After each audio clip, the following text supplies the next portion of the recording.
The experiences that I'm going to be sharing with you. Oh, that sun really lit up there. Oh, there she goes again. No. Y'all come back when it's sunny, because I know I will. Oh, hey there. I'm going to give you 5 tips that I used this week to lose more than 7 pounds. Yay. Woo! Whoa, Jesus.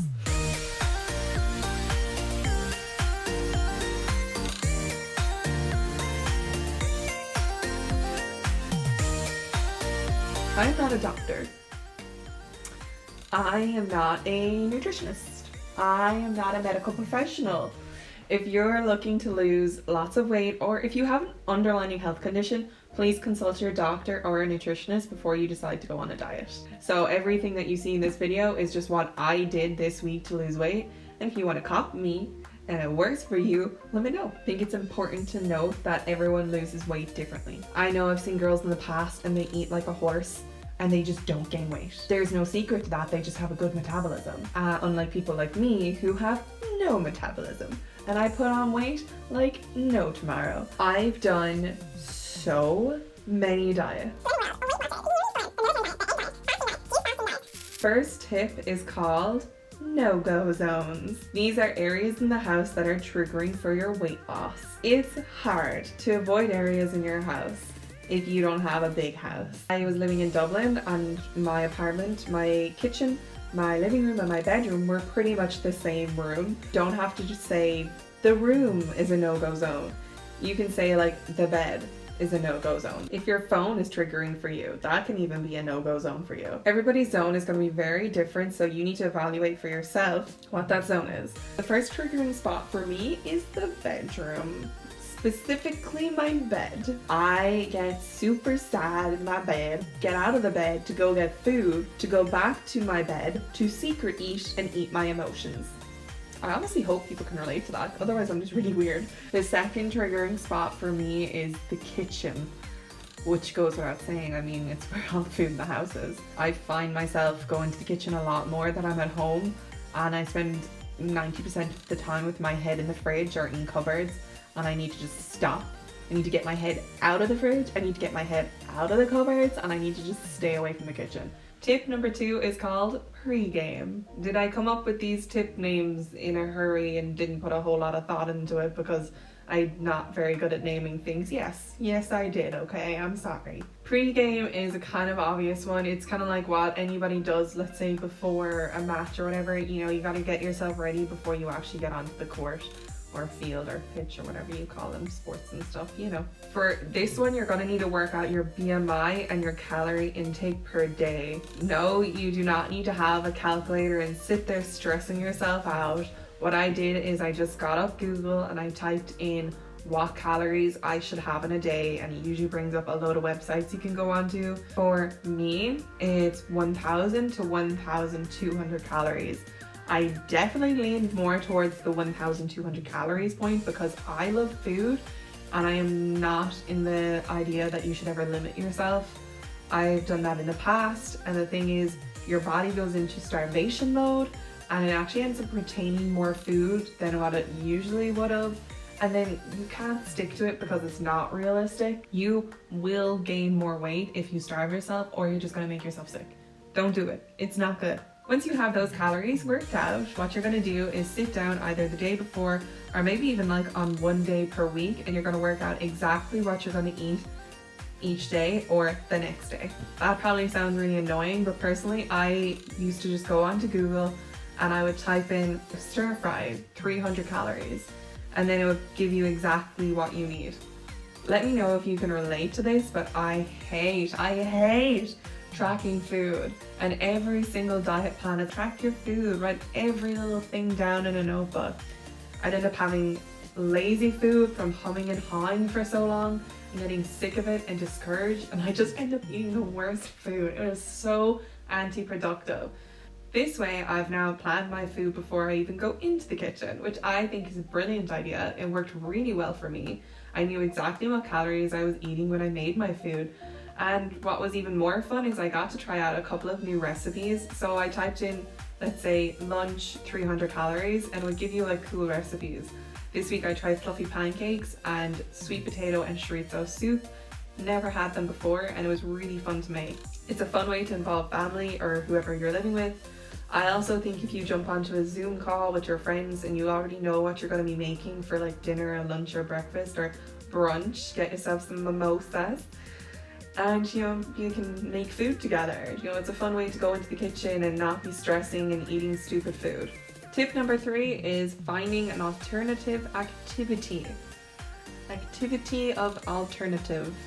My activity was alternative, to be honest. I started YouTube.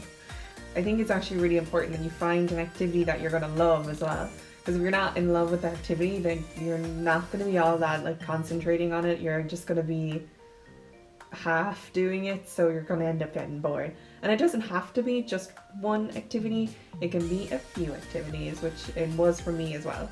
I've managed to take my head out of the fridge and put it into my laptop instead.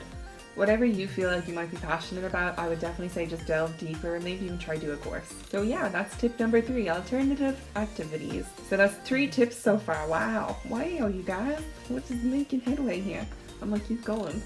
My 4th tip is to drink more water. I probably need some water now, actually.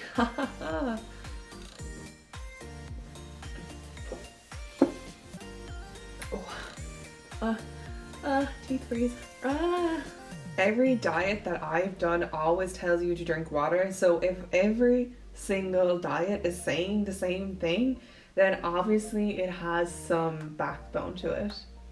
The first thing I would say it does is it flushes out your systems. Obviously you're going to be taking a lot of that toxic food out of your system if you want to lose weight, takeaways, junk food, whatever it is, and the water is going to help just clear it out. You get me. We won't go any further than that. I personally drink about 2 to 3 liters of water a day. You don't have to drink that much. I just really like water, and I've noticed a massive difference in my skin, my energy levels, just everything. Water in general I think is just really important. So yeah, drink a lot of water. I highly recommend it. So the next thing I'm going to say is not a tip, it is a suggestion related to water. I'm smiling because I just know people are going to listen to this and be like, I stopped drinking tea and coffee. Just waiting for all the haters to hate. But yeah, I don't drink tea and coffee anymore. I'll have a green tea, but like green tea doesn't make me crave food. If you can drink a cup of tea or coffee without snacking, then slow clap, good for you. I can't. I know that a lot of people can. I know that if you have a cup of tea, you go to the biscuit barrel and you take 1 biscuit and you're like, oh, that's all I'm gonna have.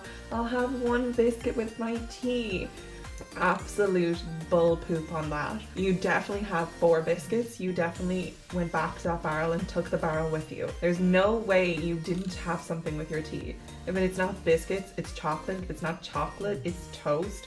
All I know is that you're definitely eating something with your cup of tea. Goes back to my other point, you're going to be increasing your calories if you do that. You're going to be in the kitchen the whole time, your no-go zone, making cups of tea. Because if you're Irish, you're definitely going to the kitchen every 30 minutes, if not more. I cut it out. I just stopped. I just said, okay, if I want to get serious about this, I'm going to actually have to stop drinking tea and coffee. And I did, and instead, this is what I drink. So if you can't do that, it's fine. You don't have to. Just make sure you are counting your calories for milk, for sugar, and for the snacks you were absolutely having with your tea and coffee. So bothered. I don't think you understand what I was filming. It's so bothered. Like, honestly, guys, enjoy your tea and coffee. It will not make a difference to your weight loss. Like, I was probably in the withdrawal from not having coffee. Oh my god. Like, to be honest, I just had a cup of tea.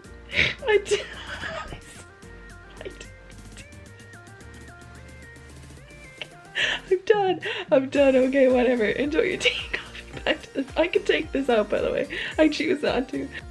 My last tip, my last little gem, my little goodie. So my last tip is to do with snacking. I know myself that you can't not snack. You're gonna want to snack. So if you're going to snack, this is what I recommend. I still don't really want to be in my no-go zone, which is the kitchen, because if I am there, my snacks will just keep building up. So I limit them to 200 calories and I make sure I pick healthy snacks the day before. it's not all that, to be honest, it's really not exciting having to change your snacks from chocolate and biscuits and toast to fruit and ham rolls. How often have you gone into your kitchen and let's say you're on a diet or whatever and you say, oh, I'm really hungry, and someone turns to you and says, have a piece of fruit? There's a special place in hell for those people. But unfortunately, you do need to have a piece of fruit. The snacks I have are chopped up carrot sticks, ham or chicken rolls, or like shredded chicken, fruit. I leave all my snacks on the table behind me, so if I ever want anything, that's just what I do. I just take the snacks from the table. So snacking for me was just me for looking for something to do because I was bored. But the thing is, when there's food right in front of you, fruit and healthy stuff, and you stand up and you look at that food and you say, I don't want to eat this, I want to eat something else, you're not hungry. Over time, we've definitely built up a bad habit of we just assume we're hungry all the time, but it's really just like bored eating, looking for something to do. But then it would get to a point in the day where my stomach's actually just like gurgling, it's actually hungry. And that fruit, I don't know, that fruit looked pretty sexy. That fruit was looking real good. I would nearly inhale the bowl of fruit at that stage. So I also made sure that I only had 200 calories worth of snacking food on the table, so I didn't overeat the fruit as well. You would be surprised how many calories are in fruit.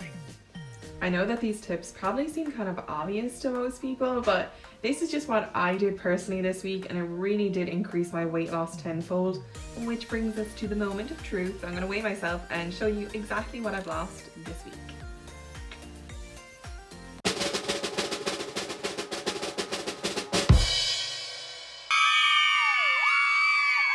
So you did it. You stuck around till the end of the video. I'm proud of you.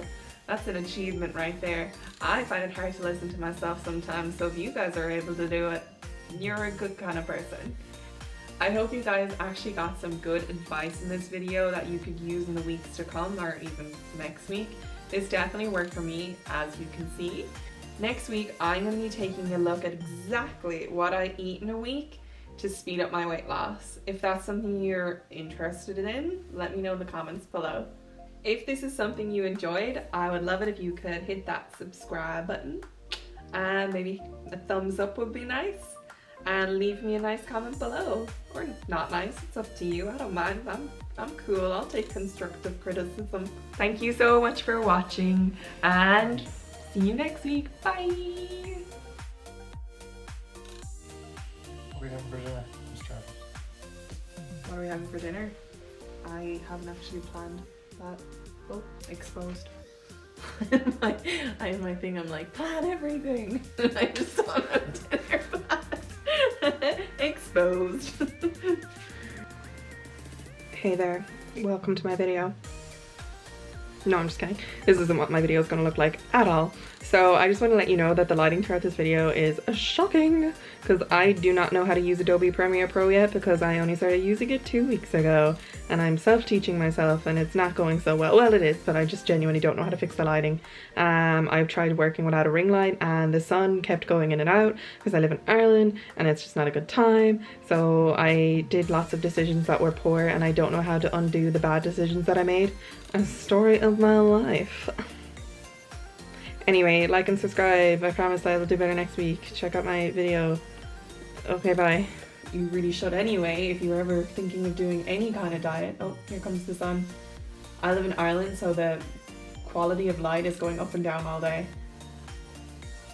There she is. Stay.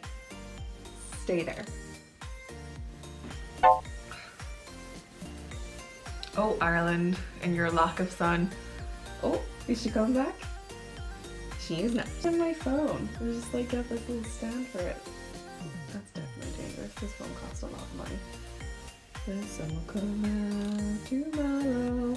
I'll have to video everything again.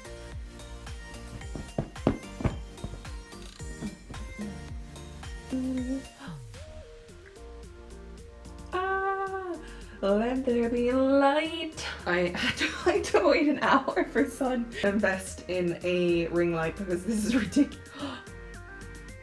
No, it's fine. she was about to go again. Girl, you better stay there.